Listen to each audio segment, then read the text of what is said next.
Welcome, M. Solomon. I want to share with you something very important that you're going to address or you need to address in a foreclosure defense. We're talking about a payoff demand or a payoff statement and what it is and why it's important to your foreclosure defense. First, under federal law, the servicer is required to send you a payoff statement. That has to be within 7 days. You can look at the federal statute 12 CFR, section 1026.36. And a creditor or servicer of a home loan shall send an accurate payoff balance within a reasonable time, but no less than 7 days after receipt of a written request on behalf or from a borrower. You can see the citations there. Now, payoff statement for a mortgage, sometimes referred to as a payoff letter, I call it a demand, is a document that details the exact amount of money needed to fully pay off your mortgage loan. The payoff amount isn't just your outstanding balance, it also includes any interest you owe and potential fees your lender might charge.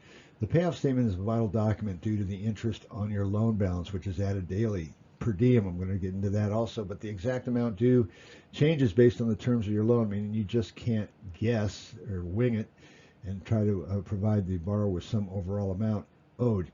It must be exact, and it says, word of warning in the legislation, in the statutes, that if you try, you'll likely fail to pay everything you actually owe. That puts the borrower in what the bankruptcy courts call irreparable harm. It would lead to frustration not only from wait times, but it would complicate the communication, especially when it comes time to defending yourself in court, but it also improperly characterizes the transaction if that demand reflects something other than what it was supposed to. So you may not only it says you may be the only one utilizing a payoff statement. Creditors will use them, and they will be shared amongst insiders for generating a determination of tranches, how much is owed per each party, how much investors are entitled to. It must reflect the accurate numbers. It cannot reflect anything else when a borrower is requesting a payoff demand. And again, for the most part, a servicer must get it back to you within 7 business days or be reasonable and explain why it took longer if it did. Now, here's a payoff statement from Citmortgage. I want to run through this. This is going to be important for the court to understand. In this statement provided by Citmortgage, or I believe provided on behalf of Citmortgage, I can't remember. The statement, it's important to note who's issuing the statement. Very important. Now, this is in their own words. Statement of amount necessary to pay loan. Statement, this should be a demand for payoff, a payoff statement. It says statement of amount necessary to pay loan in full on or before 10/1/19. First red flag is 10/1/19. Interest paid to 10/1/18, which would be the borrower's last payment. It's exactly 1 year to the mark to market. So this statement, I don't see when it was ordered, but it was just by coincidence given to the consumer at exactly the 1 year mark. So that makes it easy for them to avoid issuing a per diem or showing a per diem. You can just go ahead and figure it out, which is what I did initially. You can see it says the borrower next payment due would be 11/1/18. That means their last payment would have been for 10/1/18. That means interest was paid to 10/1/18. It shows it's an FHA loan. This demand, I guess, would be good to 10/1/19. They show a principal balance of $221,453.14, and of course the interest, which is properly represented here, interest to 10/1/19 from 10/1/18 would be 9965.4. That'd be 365 days, so you can figure out a per diem from that, but they should have included it. I saw this escrow overdraft, and that was my second red flag, and also the mortgage insurance premium. I thought it was very unusual the way they laid these out and then came up with this subtotal. The subtotal appears to separate from the total amount due. I found out why. These are separate accounts, but you have, and we're going to focus on the top half for right now, the present principal balance. This is the interest, and this, believe it or not, is the amortization. These two numbers here represent the amortization. Amortization is how much the loan is reduced by each payment. You have a portion of the payment going to the interest. The majority of the payment goes to the interest. The small percentage goes to the principal, except in the last, say, 8 years. That's where the amortization starts to increase. This being a 30-year loan should not have that much principal reduction as going this late early in the game for a loan that was originated in 2008. It's only 10 years old. So that is a big red flag why there's that much amortization. So the total loan balance as of this date would have been 245,712 based on these numbers. And what you're seeing here is a separate balance. This would be for other charges accrued. I'm not going to get into that right now, but these numbers right here represent something entirely different, which would be an offset to this, and that's what I call contra accounting.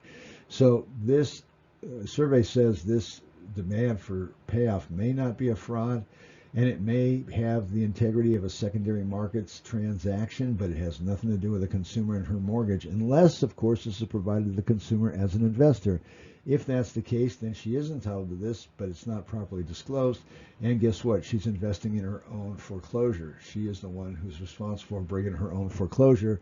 That may sound kind of funny or odd or even peculiar to you or far-fetched, but no, in a divestiture, they can divest the actual asset into the liability and do it on your name and your expense and your taxpayer ID.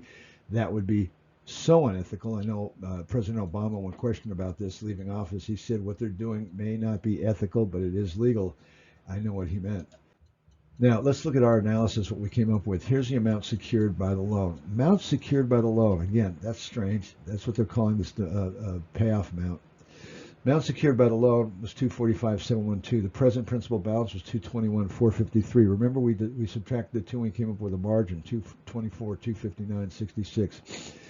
Okay, if you take that margin and you capitalize it, you could have that amount on deposit starting on January for each year. The bank could actually assign a CD or depositor's account over to this borrower. They would place that money on deposit and they'd withdraw from it a portion of it every month over 12 months down to zero. That would capitalize at 9.873, and the present balance would be 221,453. That's a cap rate. So they can capitalize the actual amount with the principal balance off nothing more than a deposit. That'd be a 9.873 cap rate. So down here, I'm showing this margin again, which is a deposit, 24,259.66. I'm showing the interest calculation to be 27.3 as a per diem. That's the per diem they're not giving you because this is not a mortgage per diem. It's a bond, and I've most likely been discounted. So I've got also an amortization daily cost. And that would be the cost of reducing the principal balance. And if you multiply those by 365, we get these two numbers, which is what they're showing. That number right there includes the mortgage principal premium, mortgage interest, insurance, premium insurance. So 24,259 minus the interest left me with a balance of 14. Subtract that right there. We got zero. Balance it out. So we said the rate was 4.5%. What's the rate on the amortization? It's amortizing at in business you'd call it a depreciation rate, but your depreciation and amortization rate would be 6.455 against 4.5. What's most important here is if we take the amortization right there, the 14,294, and I divide that into my principal balance, that gave me just shy of 15 and a half years. 15 and a half years times 365. That gave me 5,654 days, actually 5,654.75 or 5,655 days of amortization. And what's interesting is the borrower is showing 2108 as her first payment date from the time of the origination. 2108 would be the start of the first accrual. And if I took the number of days and add them to 2108, life alone, it takes me out to 7/26/23. Kind of a strange date. Doesn't really mean a lot. But we have adjustments in every file, in every state. These are adjustments that seem to run consistently from file to file. What I believe the 26.5 isn't a padding for the time required for an eviction in case the borrower were to fight it or come up with a last-minute successful argument. They gave themselves an extra 26.5 days from this date to evict. And the 180.5 days is a necessary requirement in order for them to get to that date right there. To 7/20, they have to be 180 days in advance. They have to enter into a 1031 like-kind exchange. So 12/31/22 would be the cutoff date. I beg your pardon. The 6/30, 7/26 minus 26.5 gives me 6/30. 6/30 would be the cutoff date for the eviction with padding of another 26.5 days. I like that date, rounded. And then, of course, 12/31 would be the cutoff date for the total amount of amortization, which tells me that is where the borrower is going to receive a 1099 for the calendar year of 12/31/22. That is your 1099, and that would be for the amount of accumulated amortization. And the cumulative amortization would be 15.5 years. That number times 15.5 years gives me the principal balance, and that principal balance is going to be 0 on this date.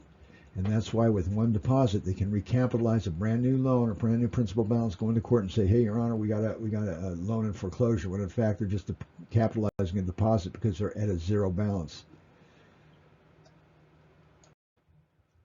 Does the court know this? I don't think so. Does the IRS know about this? Maybe at the very highest levels. Is this something they're getting away with that is beyond the scope of what your defenses may be? Perhaps. But what I want to talk about is the irreparable harm that's caused by issuing these kind of false statements. They're correct statements in terms of a secondary transaction, but they're not properly characterizing what a borrower is led to believe, which is they have a conventional mortgage and they're in default. In essence, your claim here would be for failure to properly characterize the transaction pursuant to GAAP, pursuant to FASB, and pursuant to the court's understanding of what the court's going to rule on. Another cause of action would be to cite the irreparable harm that's caused by this. The borrower, if the borrower was not privy to what we discovered here, the borrower would have been duped and never known any different. Another cause of action will be violation of federal statutes for the demand. The demand for payoff was issued and was not properly characterizing the transaction again, which means it would have been either by error and omission, which I doubt, by willful error and omission, or by willful deceit. It was issued improperly, and that could be even a criminal implication by the party who's issuing it. This is something that another cause of action would be, it's a punitive tax against the consumer. There should be no tax on a foreclosure, especially at the value of the property, where the property value is. The 1099 will be issued to the consumer, and they will have to face the IRS and a tax. And the IRS is going to ask why they didn't raise these arguments when they had the chance, and they could have. The person that she's been talking to, or he's been talking to, whoever the borrower is, they've been speaking to attorneys that I don't believe really fully understand what's going on here, and therefore the attorney would be not guilty, but accountable for error and omission because he failed to properly characterize the transaction of his client, or he failed to ask the right questions, the client failed to tell him. So the communication with the attorney is going to be something that would be raised in court as not a fraud against the court, but dire or serious error and omission, which would cause this case to be thrown out. And the, I guess, remedy for this would be that at 0, the borrower would have, if the borrower's name and a taxpayer ID is being used to accomplish a 0 balance, that means the borrower is an integral party to this transaction, which means she would be the reversionary right, or have the reversionary interest. And as a reversion right, she would have the right to repurchase this property for a nominal amount. And that nominal amount would be $100. I'll leave you with this. I testified in a case in federal court in the White Plains, New York, of all places. And we were there. I testified in that case. I appeared in person. And the judge opened by saying that he wanted to know why an expert was brought to the hearing when the case had already been decided, and the creditor, they granted relief from stay to the creditor. And I guess the hearing was in order to confirm, it was a confirmation of the judgment lien and the amount that was used to determine the foreclosure, the payoff demand. And what I raised was that the court had failed to listen to the prayer or the pleading of the counterclaim of the foreclosed party, that he had asked for relief of some sort. He asked for a modification or a forbearance, something. The opposition did not provide him any kind of forbearance, any kind of relief, and no effort trying to get him back on track.